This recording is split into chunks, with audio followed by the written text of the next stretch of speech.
Vamos a dejarlos a ustedes con la primera exposición, que estará a cargo del doctor Leandro Rodríguez Valverde. Muy buenas tardes con todos ustedes. En primer lugar, quiero agradecer la invitación realizada por el CENSICO al Centro Regional de Sismología para América del Sur y a mi persona como representante de dicha institución. El tema que yo voy a tratar básicamente se refiere a una reflexión sobre el terremoto de 1970, que fue el terremoto más destructivo que ha tenido el país en su historia. No es más fuerte, pero sí no es más destructivo. Para mí este tema es interesante y muy importante y muy sensible, tal vez porque yo soy de Huaraz. Yo nací en Huaraz y tuve podríamos decir, la triste experiencia de pasar ese terremoto. Ese terremoto nos marcó en realidad a toda esa generación, que tuvimos la triste experiencia de experimentarlo. Un terremoto de este nivel no solamente es un evento que genera destrucción, sino sus efectos se duran por generaciones. Cambios culturales, cambios en las tradiciones, etcétera, etcétera. Nosotros terminó nuestra vida en 45 segundos, se acabó, desapareció nuestra casa, nuestra ciudad, el colegio donde estudiábamos, y a los 15 días nos encontrábamos desparcidos por todo el país, probablemente los que vivíamos ahí. Después de décadas nos hemos vuelto a encontrar muchos de ellos. Entonces, para mí fue una experiencia dramática porque mi padre, por ejemplo, era de Yungay. Yungay desapareció en este terremoto y nosotros perdimos aproximadamente 40 familiares. Murió mi abuela, tíos, primos, sobrinos, etcétera, etcétera. Y en Huaraz también perdimos familiares, hermana de mi madre, etcétera, y cuñados, sobrinos, etcétera. Entonces, en esa época que yo estaba en el colegio, me pregunté, ¿quién había sido responsable de que ocurriera este desastre? ¿No? Obviamente, un fenómeno natural no es un desastre. Un fenómeno natural es una expresión de la naturaleza, de la dinámica de la Tierra. No es un desastre. Un desastre lo producimos nosotros, porque ignoramos el comportamiento del medio ambiente donde vivimos, ignoramos las amenazas a las cuales estamos expuestos y vivimos en contradicción precisamente con ese medio ambiente. Ahí es donde se presentan los desastres. En otras palabras, viene a ser es un proceso histórico-social del desastre. En las ciencias sociales surgió una idea para estudiar desastres. Se les consideró eventos extremos. De esta manera se empezaron a interpretar las tormentas, terremotos, avalanchas, sequía, huracanes, y no tanto como resultado de grandes estudios científicos, sino como funciones de un proceso social en marcha, su estructura de relaciones humanas y más extensamente los procesos históricos que han dado forma a dichos fenómenos. Esa búsqueda de quién era el responsable de lo que había ocurrido este terremoto, a esa corta edad me hice esa pregunta. Yo me dediqué a las ciencias, pero ahí no encontré la respuesta. A pesar que ya uno estaba terminamos la carrera, no encontré la respuesta. Para encontrar esa respuesta tuve que entrar a la historia, a la antropología, a la arqueología, para poder entender por qué había ocurrido este desastre. Y descubrí que justamente el desastre, o mejor dicho, todo comienza con la conquista. Cuando viene la conquista, los españoles no solamente ignoran todo el conocimiento de los antiguos peruanos, que a lo largo de miles de años habían aprendido a vivir en armonía con su medio ambiente, con su naturaleza, sino destruyen ese conocimiento. Y ahí es donde empezamos a gestar los desastres que cosechamos 400 o 500 años después. Es por eso que al sismo del 70 se le llama el sismo de los 400 años. Es decir, los españoles, al ignorar todo este conocimiento, empiezan a generar las condiciones para que se ocurran estos desastres. ¿Cómo? Construyen las ciudades en las zonas peligrosas. En Huaraz, por ejemplo, hubo mucha oposición de construir una ciudad ahí, porque había aluviones. Y curiosamente la Plaza de Armas de Huaraz, por ejemplo, en la antigua Plaza de Armas tenía tres calles de entrada y 3 calles de salida, 3 avenidas, y a los costados 4. Eran 10 calles tenía esa Plaza de Armas. ¿Por qué? Para escapar de los aviones. Imagínense. Obviamente, otras ciudades como Arequipa, por ejemplo, se fundan al pie de un volcán, ¿no? Eso no hacían los incas ni los pre-incas, obviamente tenían un conocimiento distinto. Y ahí empezamos a gestar los desastres, porque se utiliza también una técnica europea, una plaza de armas, calles de donde salía la ciudad, calles angostas, construcciones altas y de peor material que era adobe. Bueno, sí, entonces los antiguos peruanos habían desarrollado todo un conocimiento sobre esto. Y en la siguiente lámina, por favor, por ejemplo, la siguiente. Esto viene a ser lo que se denomina las chicras. Esto se ha encontrado en Caral, más o menos hace 5.000 años. Esto se encontró en Caral en las plataformas, en las bases de las construcciones. Esta chicra, que son unas bolsas tejidas con rocas, digamos, semisféricas. La anterior, por favor. En este trabajo, que ha sido hecho en el año 2016 por unos japoneses, justamente investigan el comportamiento de estas chicras. ¿Y qué se encuentra en este paper? Se dice, o sea, una superficie con chicras abajo, ¿no? Cuando empieza a moverse, cuando empieza a venir un terremoto de una determinada magnitud, las chicras empiezan, las rocas dentro de cada bolsa de las chicras empiezan a moverse. ¿Qué efecto tiene esto? Evidentemente la aceleración que se genera con ese terremoto, cuando las chicras empiezan a actuar, disminuye la aceleración en la estructura.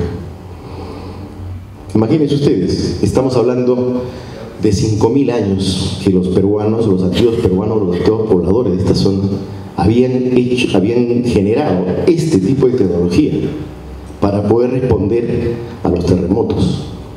Todo eso evidentemente fue destruido, ignorado, hasta el día de hoy que estamos empezando a conocer lo que estos peruanos habían desarrollado. Obviamente a lo largo de miles de años de experiencia aprendieron a vivir en paz con la naturaleza.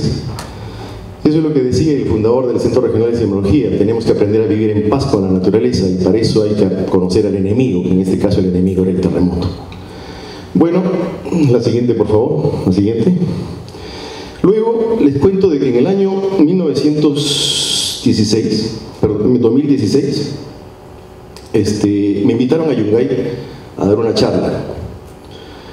Di la charla, y una de las cosas que me sorprendió enormemente fue que el 95% del auditorio no sabía lo que había ocurrido, o tenía una idea muy vaga de lo que había ocurrido con el desastre de 1970. Generaciones nuevas, obviamente, y una de las cosas que comprobé fue la pérdida de la memoria colectiva de la población. Es decir, no habíamos transmitido esas experiencias a las nuevas generaciones, ni se había enseñado tampoco eso. De manera que había una pérdida total de memoria colectiva de esa población. Y creo que en el país no solamente se pierde memoria en ese aspecto, sino en muchos aspectos. Por eso, ¿qué se genera con esto? Volvemos a repetir los errores. Fue una sorpresa para mí muy grande, ¿no? Porque, por ejemplo, cuando hablamos del 70, ya se conocía la periodicidad de fenómenos naturales en la zona. En el año 41, por ejemplo, hubo un aluvión en Huaraz sin sismo y se llevó a medio Huaraz. Justamente lo que afirmaban los que se opusieron, en que Huaraz hay una ciudad. Y en el año 1954, unos alpinistas de Huaraz, de Yucaraz y de Yungay suben a Huascarán y conquistan un pico norte, me parece, por primera vez. Eran aficionados, y uno de ellos se llamaba Arturo Soriano Bernardini, un caracino. Y cuando están subiendo, les sorprende una avalancha, ¿no? Una avalancha bastante grande, les sorprende. Y ellos inmediatamente se dan cuenta de que si esa avalancha hubiese sido más grande, se hubiese dirigido hacia Ranrairca y lo hubiese desaparecido. La siguiente. En el año 64, ¿y qué pasó? Eso lo estaban diciendo en el año 54. El 62 ocurrió lo que ellos dijeron. Vino un aluvión, se desprendió una parte del Huascarán y se llevó a Ranrairca. En el año 64, ellos vuelven a subir a Huascarán y obviamente ven rajaduras más grandes de 200 metros y afirman de que si eso se rompía, no solo se iba a llevar nuevamente a Ranrairca, sino se iba a llevar a Yungay. Y acá eso fue publicado en El Comercio el 21 de agosto de 1964. El gobierno ante este tipo de informaciones dice, sacan este comunicado, no habrá más rayericas, y envían una delegación a Yungay, que básicamente lo que hizo fue tomar fotos, porque en realidad no sabían lo que podían hacer ante esa realidad, no sabían. Y entonces, en ese mismo año, invitan a un doctor, Hans Kings, un alemán de la Universidad de Edimburgo, y un experto en nevados y glaciales, y hacen una reunión en la Sociedad Geográfica de Lima, donde invitan a rectores de universidades, y él afirma que lo que se decía de Huascarán eran noticias sensacionalistas, fuera de lugar, que el Huascarán no ofrecía ningún peligro. Eso es lo que decía este especialista, y en esta nota de prensa se encuentra eso. Y sin embargo, en el año 70 ocurre lo que dijeron esos yungaínos, esos jaracinos y esos guaracinos. Se rompe una pared de Huascarán y se lleva a Rayerca y se lleva Yungay. Y acá está una de lo que dice en sus relatos Soriano Bernardini, que vio unas rajaduras inmensas que podía caerse en cualquier momento. Cuando llega a un diario ni le hicieron el caso, le sugirieron que había otro diario, en fin. Y obviamente esto fue escrito en última hora el 21 de mayo de 64. Al grito de 200 metros se parte el Huascarán. Arturo Soriano Bernardini, 5 años, 9 meses, 9 días antes de la luz de Yungay. Ya se había hecho estas afirmaciones. Y otra noticia en última hora, el 21 de agosto de 64, otra noticia en realidad en relación a esta declaración de estos alpinistas. Y entonces lo que quiero decir con esto es que todo esto no se sabe. Ni en el pueblo de Yungay conocen de esto. No hay, en otras palabras, vuelvo a repetir, se ha perdido la memoria colectiva. No existe. Obviamente, ya todo este elemento se advertía años antes de que ocurra los aluviones, el desastre del 70, y sin embargo no se hizo nada, ¿no? Creo yo de que eso es un elemento muy importante, porque cuando se pierde la memoria colectiva se repiten los errores, se vuelven a cometer los mismos errores y se va a volver a cosechar las mismas tragedias. Entonces, esta es una experiencia que quiero contarles. En la Comisión de Gestión de Riesgos y Desastres, que está liderada por la Universidad de Ingeniería y el Colegio de Ingenieros, se invitó hace unos meses a un doctor, José Holguín, un doctor dominicano, pero que trabaja en una institución norteamericana, y ellos se encargan de evaluar desastres, ¿no? Y él nos contó, a conversación con él, nos contó una experiencia increíble que vivieron, que pudieron verlo en el terremoto de Japón, que ocurrió el 11 de marzo del 2011, un terremoto, el gran terremoto de magnitud 9. En una isla, en Japón, habían visto que había habido muy pocas víctimas, porque el tsunami había llegado, y no se explicaban por qué. Fueron, y cuando llegaron les preguntaron a los pobladores qué cosa es lo que habían hecho para que eso ocurra. Les dijeron, había dos colinas, una colina más cercana y una colina más lejana. Dijeron, nosotros hemos ido a la colina ahí para protegernos. ¿Y por qué no fueron a la colina más cercana? Porque nuestros ancestros nos enseñaron de que no debíamos ir allá. Si íbamos ahí íbamos a morir, porque iban a chocar dos olas. ¿Cómo van a chocar dos olas? Se investigaron y efectivamente se da ese fenómeno. Sin embargo, allá no íbamos a morir. ¿Y cuándo fue ese mensaje que dieron sus ancestros? 50 generaciones. Hacía 1000 y pico de años ocurrió un sismo similar a este. Y dejaron, y esa enseñanza que tuvieron al experimentar ese terremoto, la transmitieron a través de generaciones. O sea, ellos sabían perfectamente lo que debían hacer si volvía a ocurrir un sismo de ese nivel. Ahí la ciencia ni la tecnología pudo hacer mucho, porque ya había colapsado los sistemas de alarma, de alerta temprana de tsunamis. Pero ese mensaje generó y salvó vidas. Imagínense ustedes lo que puede hacer cuando existe una memoria colectiva y cuando existe ese tipo de cultura, que nosotros lamentablemente no la tenemos. Si ustedes desean, puedo después entregarles esto, y si desean leer un poco sobre el tema, les puedo dar información sobre el artículo y todo. En realidad, el Perú sigue siendo un país en condiciones de desastre. Eso lo dijo Anthony Oliver Smith, un investigador que vino después del terremoto y hizo una investigación muy fuerte en Yungay, en Huaraz. Se quedó como 2 años haciendo una investigación, y el año entrante, en un evento que vamos a realizar a raíz de los 50 años del terremoto del 70, va a venir este especialista a dar una charla magistral. En realidad, la sociedad que enfrentó el terremoto del sismo que ocurrió en la tarde del 31 de mayo y era representaba una catástrofe. Todos esos elementos que aquí ven, todos estos indicadores, esa era la realidad y la situación en que se encontraba la zona. Analfabetismo, una infraestructura que sería particular solamente en parte de la nación, sistema político históricamente inestable. El peor desastre de la historia del Perú, como se reconoce el terremoto, solo ha podido suceder en el Perú, en una nación que sufría condiciones similares. Volvemos al tema al principio, cuando dije que era un proceso histórico social. La devastación y miseria causada por el terremoto fue un producto de procesos históricos iniciados durante el tiempo de la conquista. En fin, la vulnerabilidad demostrada en la región hasta el día de hoy es un fenómeno creado socialmente. Eso es bien importante de entender, un producto histórico producido por fuerzas identificables. Los peligros de desastre que existen en los Andes, las culturas tercermundistas han desarrollado un valioso conocimiento sobre dichos peligros, conocimiento que primeramente fue trastornado por las fuerzas del colonialismo, pero que sin embargo, con una investigación cuidadosa y la combinación de la experiencia técnica occidental, podría contribuir a reducir la vulnerabilidad y la destrucción de las naciones en desarrollo, como lo que se está haciendo con la Chica, por ejemplo. Bien, ¿qué hacer? En ese momento nosotros, cuando estuvimos en Yungay y vimos esa realidad, dijimos, ¿qué podemos hacer para poder contribuir a cambiar un poco esta situación?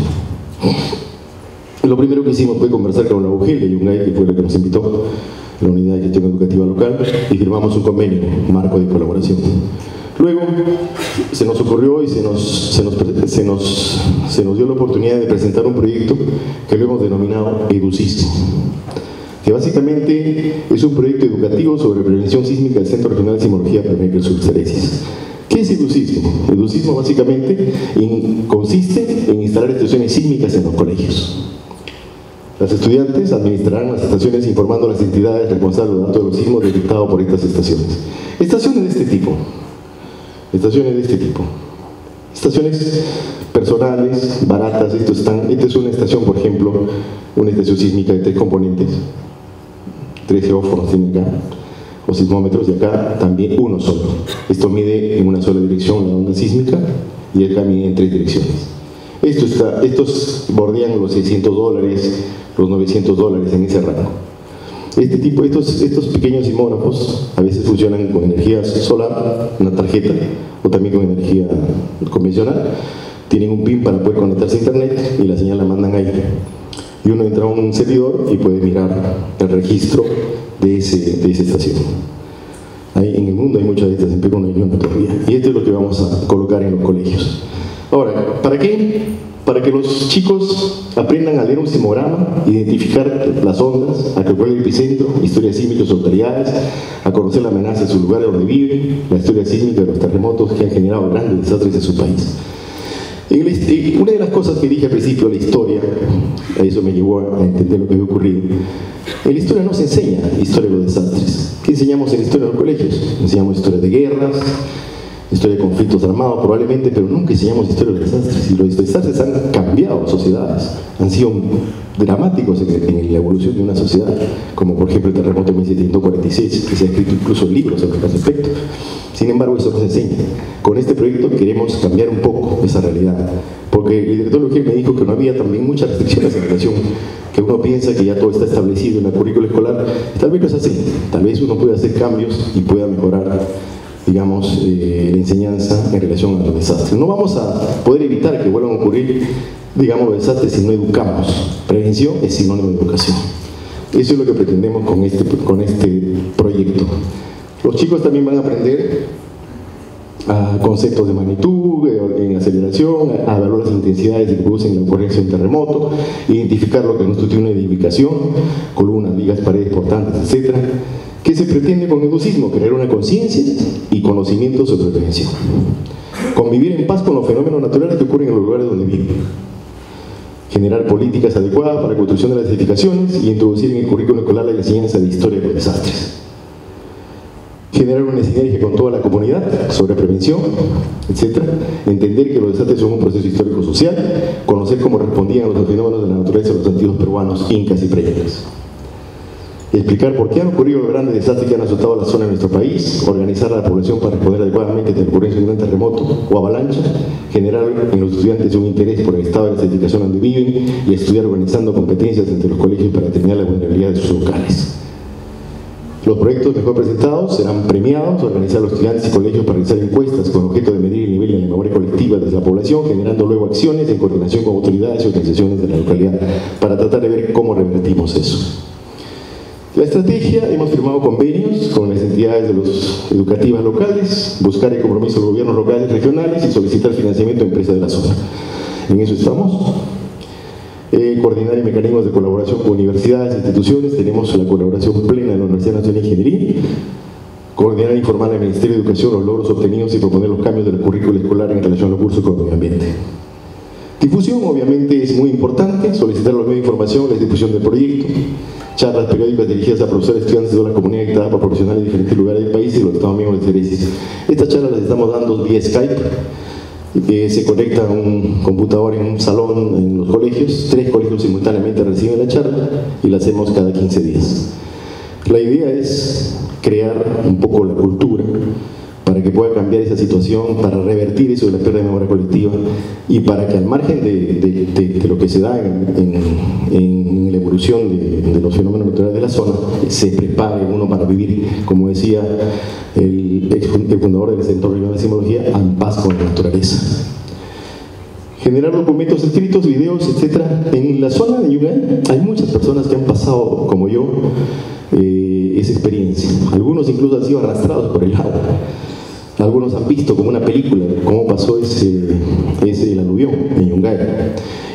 Estamos en un plan de recopilar todas esas narraciones para sacar un libro y para poder también difundir y crear un poco esa conciencia que se ha perdido.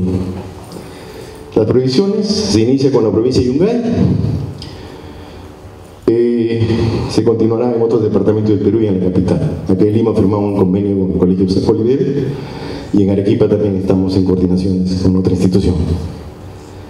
Se transferirá la experiencia a todos los estados miembros de CERESIS, les importa mucho en Ecuador, les importa mucho a los bolivianos y se proyecta tener una red sísmica con todas las instituciones que realicen el proyecto. Esas pequeñas estacioncitas, los colegios pueden tal vez tener una red sísmica que sería interesante de manera. No importa que la información sea buena o mala o valedera, lo importante es que es un proyecto educativo. Y esas estaciones, hay trabajos científicos donde se demuestra que esas estaciones también son tan eficientes como estaciones mucho más sofisticadas. Otro proyecto que estamos trabajando en esto, en relación a esto de la prevención, y quería traer a colación, es la determinación de la vulnerabilidad estructural utilizando la tecnología de información. Una de las cosas que generalmente nos dicen cuando nos preparan para los terremotos, la mochila de emergencia. Pero creo yo que lo más importante es que sepamos todos si realmente nuestra casa está preparada para soportar un gran sismo. Eso es lo principal, lo primero que tenemos que averiguar. Si mi casa está preparada. No hay nada más que tenga una mochila si mi casa, no sé en qué situación se encuentra mi casa. Si mi casa está preparada, obviamente no tengo por qué preocuparme. La ingeniería no ha comenzado ayer, ha comenzado hace mucho tiempo y podemos construir una casa que pueda realmente estar preparada para soportar una gran solicitud sísmica. Entonces, en este proyecto lo que nosotros queremos hacer es medir la vulnerabilidad sísmica. Y para eso hemos hecho una plataforma con el personal de la Universidad de Ingeniería que al usuario le permite, en base a una serie de preguntas, al final determinar en qué situación se encuentra su casa. Y ubica automáticamente la ubicación de su casa y empieza a hacerle preguntas sobre su casa, el tiempo de construcción, si sabe o no se sabe, el tipo de suelo, cómo está hecha la estructura, y al final le dice en qué estado se encuentra su casa y le puede dar asesoramiento incluso para poder evaluar si desea el usuario. Este es un proyecto que ya está caminando y que va a ser, ya está prácticamente listo para ser publicado. Bien, esta es la plataforma, ¿no? Esta es una de la encuesta que ya va a salir. Una reflexión final es: las tragedias en el Perú nos indican que las catástrofes vividas en el pasado son recuerdos sin memoria, donde la sociedad naufraga en un presente sin base, suspendida entre 3 dimensiones concretas y de espaldas al pasado, al que solo se le reconoce como manera alucinatoria, como un referente romántico y mítico, pero nunca real. Este es un pensamiento del doctor Rogelio Altés, un antropólogo e historiador venezolano. Les agradezco mucho su atención. Muchas gracias.